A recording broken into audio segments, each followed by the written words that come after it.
Patriotism थोड़े बुझे बुझे नजर आए, जबकि नरेंद्र मोदी तो फ्रंट पे छक्के खेल रहे थे, बल्कि इटालियन प्राइम मिनिस्टर तो सेल्फियां ले रही थी, तो वो बड़ा इस वक्त इंटरनेट पे सेंसेशन बनी है। How do you see this particularly हमारे वजीर आजम का सिर्फ फंड की बात करना, पैसों की बात करना और कोई इनिशिएटिव ना देना। मेलोनी ने इस तस्वीर को अपने सोशल मीडिया अकाउंट पर शेयर किया है और लिखा COP28 में अच्छे दोस्त मेलोडी। बता दें कि इस दौरान पीएम मोदी ने #मेलोडी का भी इस्तेमाल किया है। पाकिस्तान के कार्यवाहक प्रधानमंत्री अनवारुल हक काकर को एक मुस्लिम देश में हो रही वर्ल्ड लेवल की कॉन्फ्रेंस में किनारे लगा दिया गया। लॉस एंड डैमेज फंड के वाले समय पैसे दे दें। एक तो बहुत ज्यादा उनको ये क्रिटिसाइज किया गया है। दूसरा ताड़ साहब, ये हमें ये भी क्रिटिसाइज किया गया है कि हमारे प्राइम मिनिस्टर को उन्होंने पूरी पिक्चर के एक साइड कोने में खड़ा कर दिया। और कई लोग कह रहे हैं कि नरेंद्र मोदी इस वक्त ग्लोबल लीडर के तौर पे सामने आए हैं और वो फ्रंट लाइन पे खड़े हुए थे। पाकिस्तान के प्राइम मिनिस्टर से मिले, फौरन मिलके शुरू हो गए कि यार हमारे तो हालात ये हैं, बताओ कहां से पैसे लाएं, चलो कुछ नहीं तो तुम हमें LNG दे दो, इस तरह लगे रहे। भारत के प्राइम मिनिस्टर मिले, मतलब इटाली की प्राइम मिनिस्टर हो या कोई और दूसरे जितने लीडर थे, भारत के प्राइम मिनिस्टर श्री नरेंद्र मोदी जी से ऐसे मिले जैसे अपने किसी बिछड़े हुए भाई से या किसी गहरे दोस्त से मिलते हैं। चीमा साहब, मोदी साहब के साथ काकड़ साहब का कंपैरिजन बनते नहीं, वो दुनिया की 5th लार्जेस्ट इकोनॉमी है। और काकड़ साहब मुझे इस तरह लग रहा है कि वहां जर्सियां स्वेटर लेने गए थे तो उन्हें पता चला कि यहाँ पे कॉन्फ्रेंस हो रही थी। क्या आप दुनिया को कोई पार्टिसिपेट कर रहे हैं किसी चीज में? आप कोई कंट्रीब्यूट कर रहे हैं? आप स्वाय रिश्वत, करप्शन के, फ्रॉड के, धोखे के, डबल गेमों के, दहशतगर्दी की सेल्समैन आप बने। आप इसके अलावा दे भी क्या रहे हैं? दुनिया क्यों आपको फ्रंट लाइनों पे खड़ी करे? दुनिया आपसे क्यों मिले भी क्यों आपसे?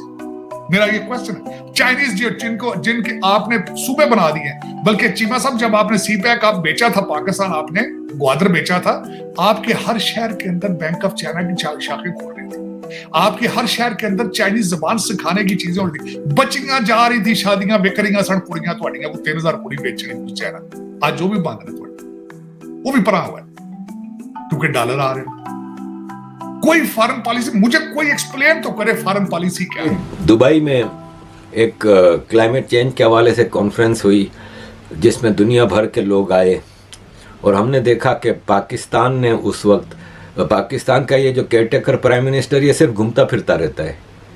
हिस्ट्री में किसी ने इतने ट्रिप नहीं किए, फॉरेन ट्रिप जितने इसने किए। इसने कोई मुल्क नहीं छोड़ा, अमेरिका से लेकर चाइना, ताजिकिस्तान, उज़्बेकिस्तान, इमारात तो ये तीसरी बार गया है, कुवैत, सऊदी अरब, मतलब घूम फिर रहा है बस। हालांकि इसका ये काम है ही नहीं। खैर, इसने पकड़ना शुरू किया, अपनी टीम को दौड़ाया कि यार भीख मांगने के लिए लोग पकड़ो। तो सबसे पहले इसको मिल गए डच डेलीगेशन, हॉलैंड का। उनको लेकर के जी हमारे मुल्क में पैसे लगाएं, हमें पैसों की सख्त ज़रूरत है ये वो। उन्होंने कहा भाई साहब, अब हमारा नया प्राइम मिनिस्टर आ रहा है, वो खाली एक ही इन्वेस्टमेंट करेगा आपके पाकिस्तान में, वो आपके पाकिस्तानी मुसलमान हैं ना जो वहाँ रहते हैं, वो उनको वापस भेज देगा। इस तरह जो मिल गया, उज़्बेकिस्तान के प्राइम मिनिस्टर से मिले, फौरन मिल के शुरू हो गए कि यार हमारे तो हालात ये हैं, बताओ कहाँ से पैसे लाएं, चलो कुछ नहीं तो तुम हमें LNG दे दो, इस तरह लगे रहे। भारत के प्राइम मिनिस्टर मिले, मतलब इटाली की प्राइम मिनिस्टर हो या कोई और दूसरे जितने लीडर थे, भारत के प्राइम मिनिस्टर श्री नरेंद्र मोदी जी से ऐसे मिले जैसे अपने किसी बिछड़े हुए भाई से या किसी गहरे दोस्त से मिलते हैं।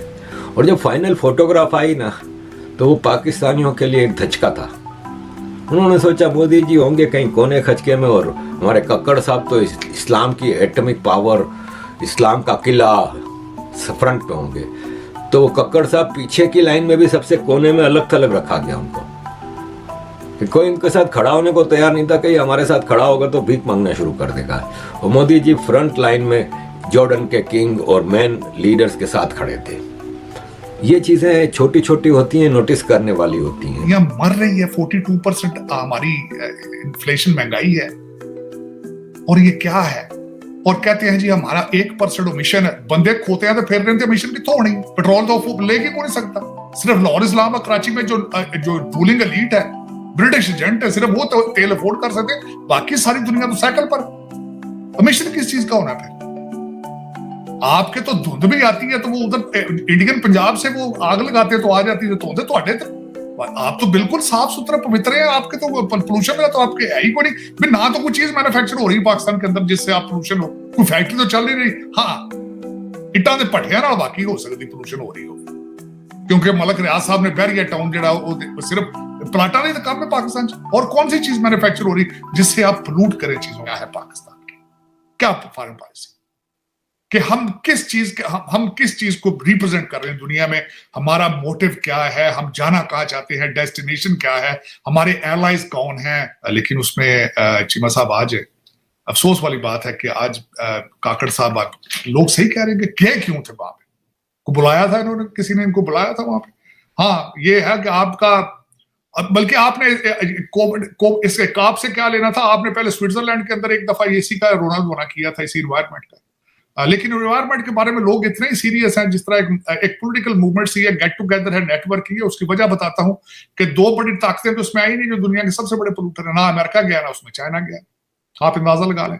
और जो मैं उसके हिसाब से देख रहा था आज जब उसकी बात हो रही थी कि डैमेज फंड वहां पे आज बनाया जिसमें यूएई ने 100 मिलियन कमिट किया है, जिसमें जर्मनी ने कमिट किया है, यूके ने 60 मिलियन किया है, मेरे मुल्क ने शर्मिंदगी के साथ कहना चाहूंगा कि सिर्फ 15 मिलियन कमिट किया है, जबकि यूक्रेन के लिए 15 बिलियन है।